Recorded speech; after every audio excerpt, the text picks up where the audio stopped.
Hi folks, my name is John O'Reilly. I'm based in Galway in the west of Ireland, on the western edge of Europe in fact. I work remotely for a Norwegian company called Neat, and it's a pleasure to be here at droidcon Berlin today. The plan today is that we're going to go on a guided tour of various libraries used in a number of the Kotlin Multiplatform samples I've been working on, along with other folks, over the last 5 years or so. Just to start with the usual show of hands, how many people here have used Kotlin Multiplatform? Oh wow, okay, quite a few. And what about Compose Multiplatform? Okay, good number, obviously not quite as many. I've been asking this question, as you can imagine, in talks over the last 5 years, and it's been fantastic to see the steady increase in people using it. Just to start with a tiny bit of background, I had started taking an interest in Kotlin Multiplatform around the end of 2018, and I had at this point here just about got something basic up and running using this Galway bus project. This had just been an Android app at the time, and wasn't generally a project I was using to try out new technology. Interestingly enough, the following day, June the 3rd, 2019, SwiftUI was announced at WWDC and was available to try out straight away, which of course I did. Jetpack Compose had been announced at Google I/O a few weeks before that. And so began this amazing combination of declarative UI and Kotlin Multiplatform. And 5 years later, this is where I find myself with 11 KMP samples now, a number of them created in collaboration with other folks. So these samples cover use of a range of different architectures, remote access, persistence approaches, etc., and different libraries used for each of those in many cases. Not going through all of them, but we use a number of the samples to illustrate various patterns and some examples of how these libraries are used. By the way, I'm including links in various places so that hopefully these slides can act as somewhat of a reference for folks that want to look into them in more detail at a later point. And we're going to use these specific 5 samples as a basis for our exploration today, illustrating use of the KMP and CMP libraries shown. These cover different approaches for retrieving data from a backend, persisting locally, dependency injection, view model component sharing, Swift Kotlin interop, packaging, and also include a number of Compose Multiplatform UI libraries as well. There's quite a few libraries here, so obviously we won't be going into great detail on each one, but we'll hopefully provide at least a flavor of what the library does and how it can be used. Before we get into details, I just want to give a big shout out to all the folks who've contributed to these samples over the years. In a number of cases, this was their first contribution to open source.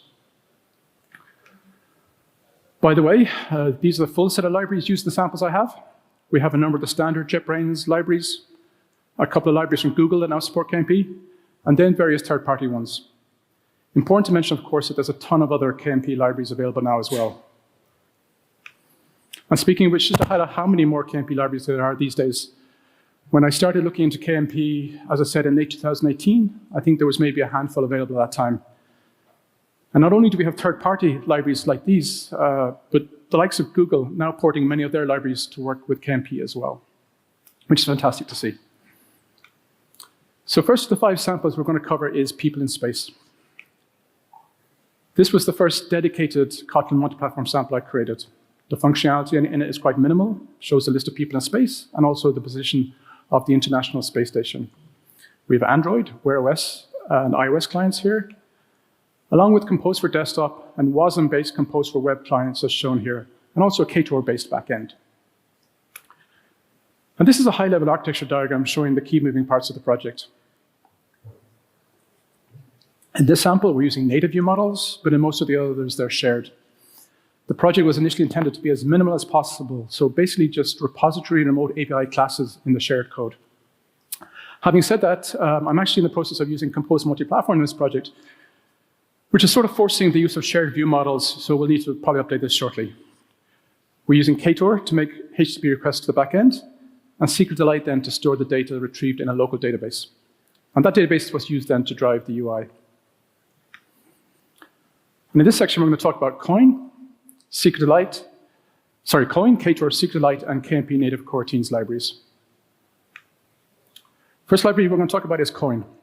It's the dependency injection framework I use in most of the KMP samples I have. And one I've been using in work projects as well for several years. I think it's probably fair to say that it's currently the most popular DI library used in KMP projects. With Coin, we define our dependencies in a series of module definitions like this. In a KMP project, we typically have one module for common dependencies, as shown here, and then use KMP's expect actual for a module that we define for each platform, as we'll see shortly. I'm also showing here an example of injecting a dependency using Coin. In this case, injecting the API dependency into the repository class. In this project, we're instantiating that repository class directly from Swift. So using Coin component, which allows us to inject dependencies using the approach shown here. In a project where a view model is shared, then the repository dependency would typically be injected into the constructor of the view model, and we wouldn't need to use Coin component for this class. And these are the platform modules for iOS and Android, for example, using for the SQLite database driver and the Ktor HTTP client engine, which need to be defined separately for each platform. And as we see shortly, these platform-specific versions of these dependencies will get injected in automatically to common code that depends on them. Next up, we're using Ktor for making remote HTTP API requests to the backend. Ktor includes libraries for both the client and server, and we'll be focusing on the client here. By the way, there are Ktor-based backends in a number of the samples if folks are interested in taking a look. And this is some of the initial plumbing we create to allow using Ktor. We're using Kotlin X serialization library, so we just need to configure it so it can be used, for example, for deserializing JSON, we get back into Kotlin data classes. The JSON instance is automatically passed into the create HTTP client method shown here, along with the client engine we showed earlier. Note again, this is common code, but then appropriate platform-specific version of that engine will get injected. Here we see again the Android and iOS specific versions of the Ktor engine being created in Coin platform-specific modules. Okay, so showing here the data classes for the list of people and also for the position of the International Space Station. The JSON returned from the backend will automatically be deserialized to these classes by the Kotlin X serialization library. And then two methods, fetch people and fetch ISS position in the API class that use Ktor to make requests to the backend.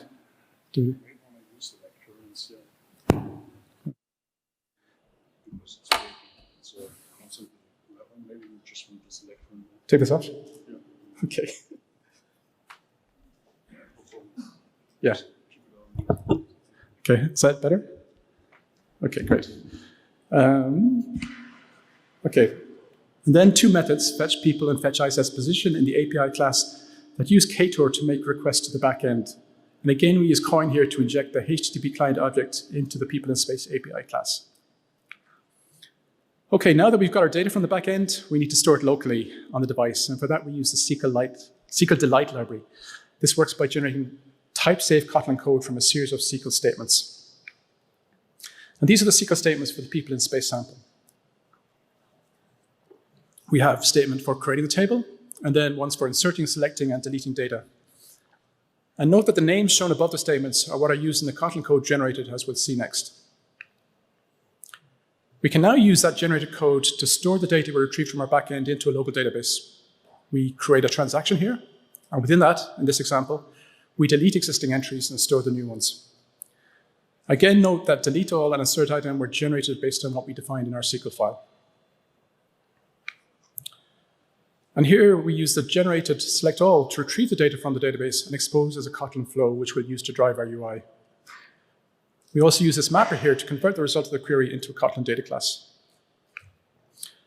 And just a very small example from the project of a SQLite database migration as well. As an aside, the endpoint I used to get the data doesn't include this info, so I ended up creating a Ktor backend that proxies the request and augments the result with that additional data. So I had to add these to the database as well. That backend, by the way, is in the repo if folks are interested in taking a look at some point. One other library I want to highlight for this sample is KMP native coroutines, and it's one I use in a number of the other samples as well. It supports mapping Kotlin coroutines to a range of different Swift concurrency frameworks, but these days I'm using it primarily for mapping to new structured concurrency capabilities that were introduced in Swift 5.5. Showing an example here from People in Space, where we have a Kotlin method in shared code that returns a flow representing the position of the International Space Station. And then in Swift, we use 408 to observe that data. 408 being effectively equivalent to collect in Kotlin. And note that if this is cancelled in Swift, then that cancellation gets propagated to the Kotlin flow as well. We can also use KMP native coroutines to seamlessly invoke Kotlin suspend functions using Swift's await. The next example we're using is confetti. This is a Kotlin Multiplatform project for showing information for a range of conferences, for example, droidcon Berlin. It includes various clients along with the GraphQL backend, thanks to Martin Bonin.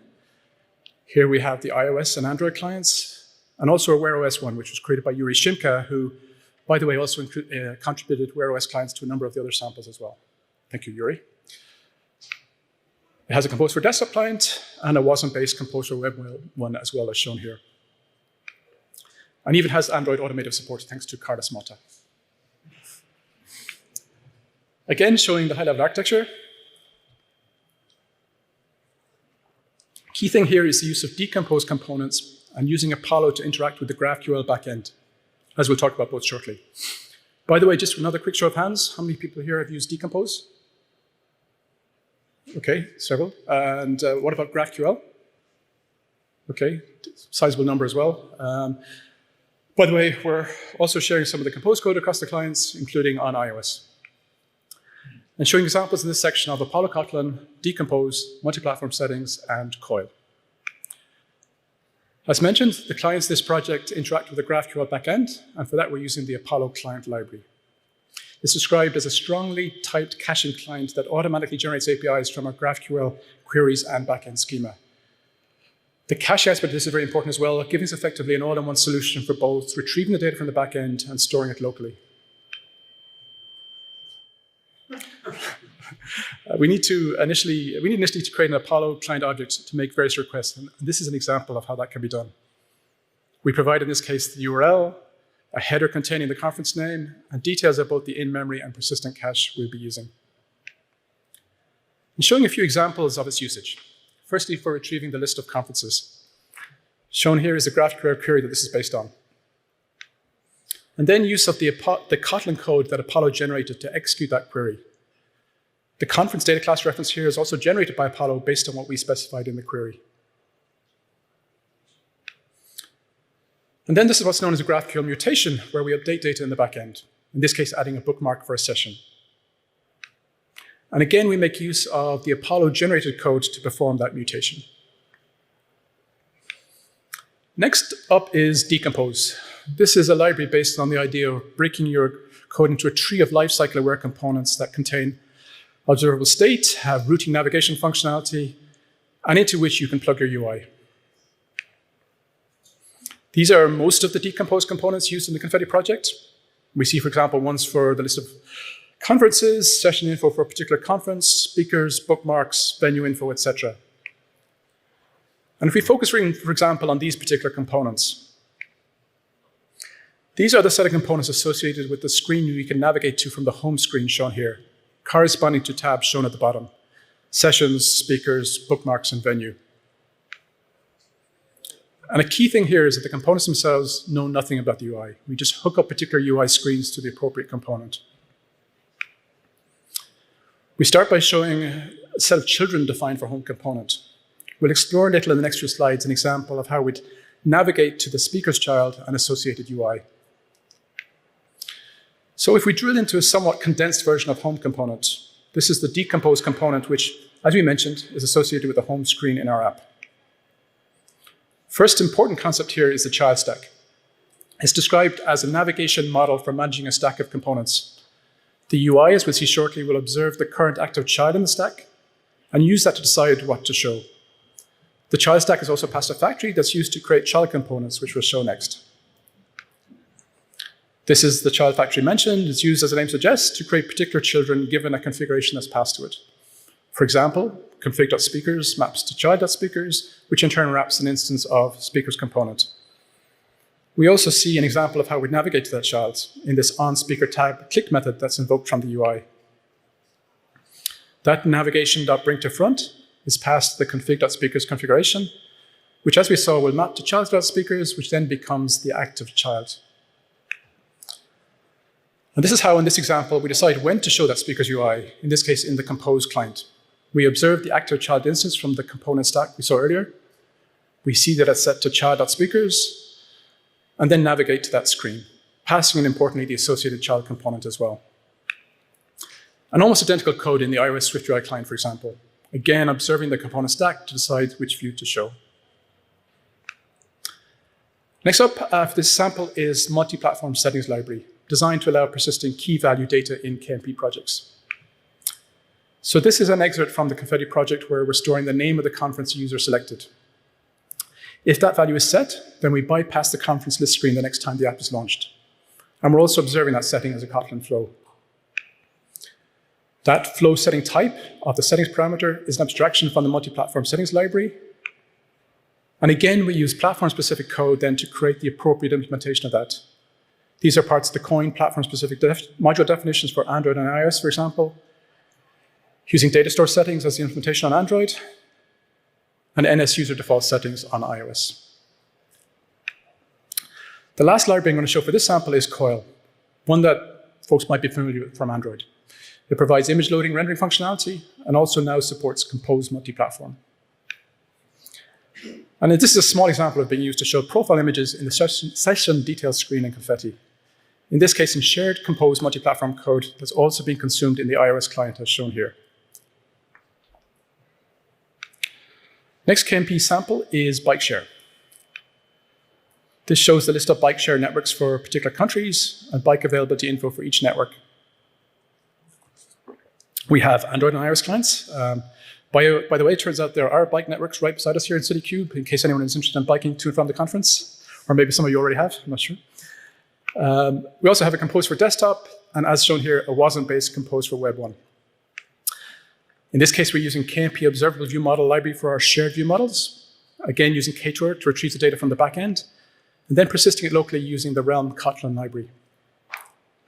We'll be talking in this section about Realm, KMP Observable View Model, and also a plugin for generating Swift packages from shared KMP code. First library we're talking about here is Realm Kotlin. As described in the documentation, it makes persisting, querying, and syncing data as simple as working with objects in your data model. So quite different from approaches, say, SIGDelight, in that it supports working with objects directly, as we'll see next. OK, first thing we need to do is create a Realm instance, which we'll use to interact with the database. We pass it the object types we're going to be working with, in this case, just the one representing a bike network. And this is that bike network object, used, for example, for displaying the information shown in this screen on various platforms. And by subclassing Realm object like this, we're able to directly persist this object to the database. And here's an example of code to iterate over the list of networks we got from the back end and write them to the database, using realm.write to create a transaction, and then copy to Realm to actually persist the objects as shown here. An example of code then to read those network objects from the database, returning a flow, which again we can use to drive our UI. Next up is KMP Observable View Model. This is the library that up to a few months ago was known as KMM View Model. It's now described as a library to use Android X Kotlin view models with Swift UI. And a key aspect of what this offers is ability to expose Kotlin state flows, for example, as Swift properties that can be directly observed in Swift UI, as we'll see shortly. And this is an example of one of those shared view models in the bike share project. In this case, exposing the list of countries we're displaying. We're using our repository class to get the list of countries, doing some transformation of that information, and exposing then as a Kotlin flow. Sorry, as a state flow. This is how that's consumed in Swift UI in the iOS client. We instantiate the view model we saw in the previous slide using @StateViewModel property wrapper provided by the KMP Observable View Model library, which then allows that country list to be observed, country list state flow from the view model to be observed directly here as a Swift property, which is very powerful. And this is the Compose equivalent. Here we observe the state flow as normal, using, for example, collective status shown here. And as with Swift UI client, any changes to country list will cause the UI to be recomposed. Next up is a Gradle plugin that generates a Swift package from our shared code, which can be easily consumed in Xcode. This is an example of the associated build config for the bike share project. Here we're targeting the iOS and macOS client platforms. In this case, the output of that plugin is published to a separate GitHub repository, but also could be done in the same repo. That repo, by the way, includes an example of Swift UI code that can then be used to consume the Swift package, as we'll see next. And a very small recording then of showing how to add that Swift package to an iOS project in Xcode. We start with a new iOS project. We then copy the URL of the GitHub repository containing the package and use that to add a package in Xcode.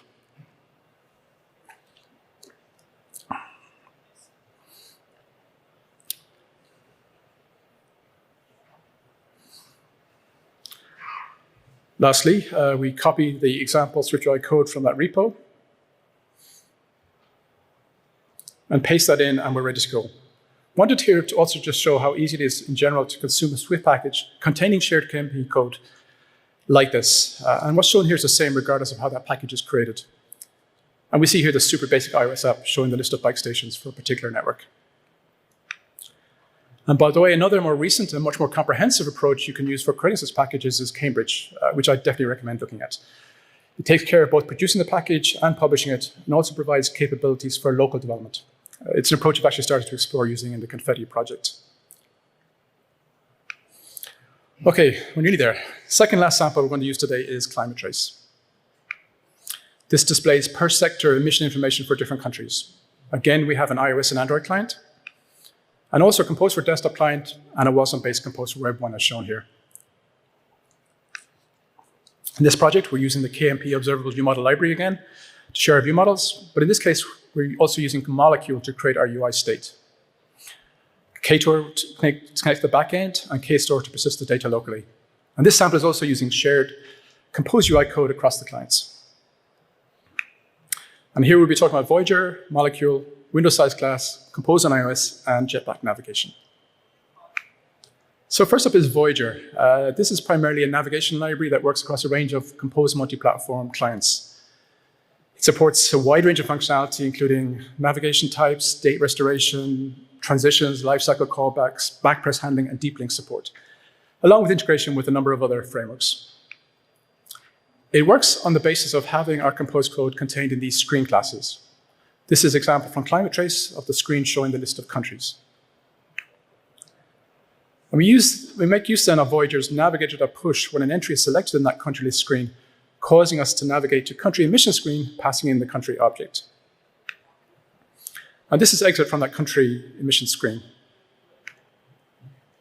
We can see here then use of Voyager's navigator.pop to navigate back to the previous screen. Next library we're using in the sample is Molecule. It's described simply as a way to build a state flow or a flow using Compose. And we're talking about Compose runtime here, by the way, rather than Compose UI. This is typically done as part of, say, a view model to create observable UI state, with that implementation then very strongly encouraging a unidirectional data flow type approach. Just another quick show of hands. Anyone here using Molecule? Okay, 2, I think. Yeah, it's a relatively new library, and I think one that I think will get more traction. So this is part of what we have then inside our view models in the Climate Trace sample. In this case, being used to expose UI state for emission data for a particular screen. Key thing here is the call to launch Molecule to create the state flow representing our view state. And it does this using this country details presenter composable, which we'll show next. We also define the events mutable shared flow representing the events that the view model will handle. And this is the first part of country details presenter composable. Here we have some compose states, any changes to which will cause country details presenter to recompose.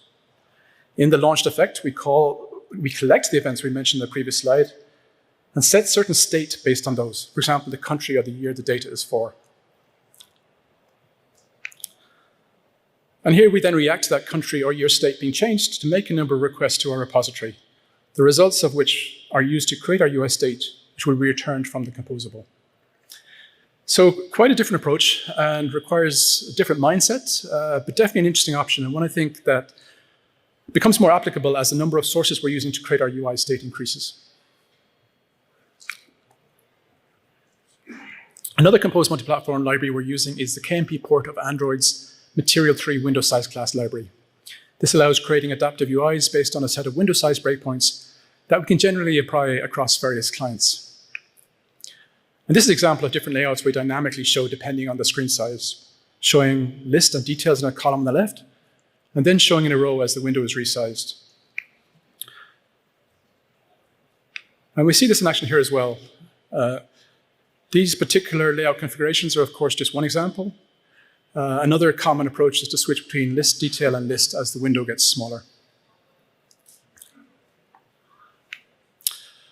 And this is a distilled version of some of the code used. The specific layouts aren't too important. The key thing here is that we're querying for the window size class in shared UI code and showing different layouts depending on what it's set to. And the UI gets recomposed then whenever a change causes the width or height of the window to cross a breakpoint. Next thing I'm going to show here, also from Climate Trace, is a small example of shared composed UI code being consumed on iOS. We have, for example, this function exposed from our iOS main code in our KMP module. It uses Compose Multiplatform's Compose UI view controller, which in turn includes the country list composable function, which is in shared common code. And then on iOS, we take advantage of the ability to include a view controller in SwiftUI code. Here we define such a view controller, this country list view shared struct, and that in turn invokes the shared compose country list view controller we showed in the previous slide. Here we also pass a callback that's invoked when a country is selected in that list. And I'm using this approach in several of the samples. Lastly, for this project, Jetpack navigation. We're using a version of the library that was included in a recent Compose Multiplatform beta and expanded on in subsequent versions. This shows some of the changes that were added to Climate Trace to try it out, available in a branch if people are interested in taking a look. Same code as we'd use, for example, in an Android app, but this is shared Kotlin Multiplatform code. We define a number of routes which we can navigate to, for example, the list of countries and details for a particular country. This is a nice capability to have now, and one more thing that will make migration from existing Android-only apps much easier. And we'll talk more about various other Jetpack libraries that now support KMP in the next section. Okay, we're nearly there. Next up is Fantasy Premier League, the last of the KMP samples we're covering today. This project displays information for a competition for the main football league in England. These are screenshots for the Android and iOS clients, and this is the Compose for Desktop client. So in this project, we're retrieving the data from the backend using Ktor, storing locally using Jetpack Room, thanks to its new KMP support. We're also using shared view models, but in this case, we're using the recently announced version of the Jetpack view model library that also now supports KMP, and using shared Compose UI code here as well. In this case, for the player details screen, as we'll see shortly. In this section, we're going to talk a little bit about the use of the aforementioned Jetpack view model, Jetpack Room, Jetpack Data Store, Sky, and Qualiplot libraries. So as you probably gathered, this project has sort of become my designated Jetpack KMP sample. As we can see here, we've rapidly got to a point where several key Jetpack libraries are now available to be used in shared Kotlin multi-platform code. I think this is something that has really excited the dev community. Now, whether or not these libraries are the best solution for a particular functionality they provide is a different story, given the options we now have in the KMP world. But key thing is that having them provides a very nice migration path for existing apps. One library I'd forgotten to include in that tweet in the previous slide was Jetpack Paging, which actually had its first stable KMP release recently. And it's used, by the way, for the Morty KMP sample I have. So first of these Jetpack libraries is ViewModel, one that will probably be very familiar to Android devs. Used as part of general MVVM pattern, its role is primarily as a holder of observable UI state and as a conduit for actions that would typically affect that state. The Jetpack version has had some additional responsibilities in the Android world around caching of state through configuration changes and as part of navigation graph, etc. With the KMP support now, and importantly also of the lifecycle library, that this is now being generalized to work on other platforms as well. So this is a small example from the project. Looks like a standard Android view model that many of us have used in Android apps before. Difference here is that this is defined in shared common Kotlin multi-platform code. We'll talk shortly, by the way, how we're using the Sky library to access the state flow in SwiftUI code.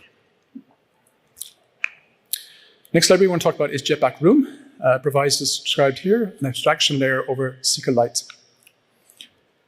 And this is one of the entities for the project that we're going to persist, in this case for information for a particular player. Just a standard Kotlin data class marked with @entity annotation. We then have this abstract class in common code representing the database, and that's also used to access our data access object. We're also providing here the list of entities we're working with. A SQLite database table will be created for each of those. And as we've done elsewhere, we use KMP's expect actual mechanism to create the platform-specific implementation of that database as well. And this is the data access object we referred to in the previous slide. Here we define various database queries we'll be making, showing just the ones related to a player here. We have methods for inserting the list of players, returning the players in the DB as a Kotlin flow, and also retrieving a particular player by ID. And it's the class that we'll be using in our repository. And showing excerpt from that repository class here, we inject the app database instance using coin, then use it to get the data access object, which we then use to write the info to the database. And also expose what's in the player table as a database, in the database as a flow, along with a method to get particular player by ID. Similar to ViewModel, DataStore is yet another Jetpack library that now supports KMP. It's been available in pre-release versions for a while, but went stable recently. It supports storing key value information, as well as typed object using protocol buffers. This sample had in fact been using the multi-platform settings library that we saw earlier, but was recently migrated to use DataStore directly. And this is an example of it being used to store the particular fantasy leagues a player, or user, is part of. The DataStore object is injected into the constructor using coin, with implementation again being created in platform-specific modules. We have methods to update the list of leagues and also return the list as a flow, which can be observed. And this is what we had in our platform module for Android. Specific detail is not too important, but just to show again how KMP's expect actual mechanism, in conjunction with coin, allow us to easily plug in platform-specific code like this. And then for iOS, again, we won't focus too much on the specific details of how the DataStore method is implemented. Next library we're going to talk about from this project is Sky from TouchLab. Sky stands for Swift Kotlin Interop Enhancer, and supports a range of functionality as mentioned here. We'll show next how we're using some of these features in this project, specifically the coroutines flow and steel class support. First up, invoking Kotlin suspend functions from Swift. We have this get event status suspend function in shared Kotlin code, and then we're able to use Swift's await to invoke it then in our iOS client, thanks to Sky. And likewise for flows, we have that player list UI state flow in our view model, and can then use Swift's for await to observe in the iOS client, in the Swift UI task view modifier in this case. That Swift for await, as mentioned before, is analogous to Kotlin collect. And as with KMP native coroutines, when the Swift UI screen that's used in is no longer shown, then this is cancelled, that cancellation is propagated to the Kotlin flow as well. Another area where there's a disconnect between Kotlin and Swift is steel classes. And this is something that Sky also addresses. We have this player list UI state sealed class that's being emitted from our view model, as we saw before. Sky then provides a way to exhaustively switch over the sealed class hierarchy by generating a Swift enum that wraps the Kotlin sealed class. And we can see an example here in Xcode where it reports this switch must be exhaustive error then if any of the classes are missing. I mentioned we were sharing Compose UI code for the player details screen across the clients. That screen shows a graph, and we're using the Qualiplot CMP library to show that. It supports a wide range of different chart types, but you're using this project for a standard bar chart, as we'll see next. But this is a somewhat condensed version then to show that chart. Key thing again, that this is shared composed UI multi-platform code that we use for all the clients. For example, in the iOS client here. And I had to have a German player, of course, shown here. So that was a whirlwind tour of many of the Kotlin and Compose multi-platform libraries used in various KMP samples I'm involved in. Shown here again the ones we covered today, broken down by function. We have libraries, for example, for persistence, remote API requests, dependency injection, view model component sharing, navigation, Swift Kotlin interop, packaging, and then some Compose UI multi-platform libraries as well. Hopefully you got at least a flavor of the capabilities that these libraries provide and how they can be used. As mentioned, I'll make the slides available so they can be hopefully act as somewhat of a reference for material we covered here today. Thank you.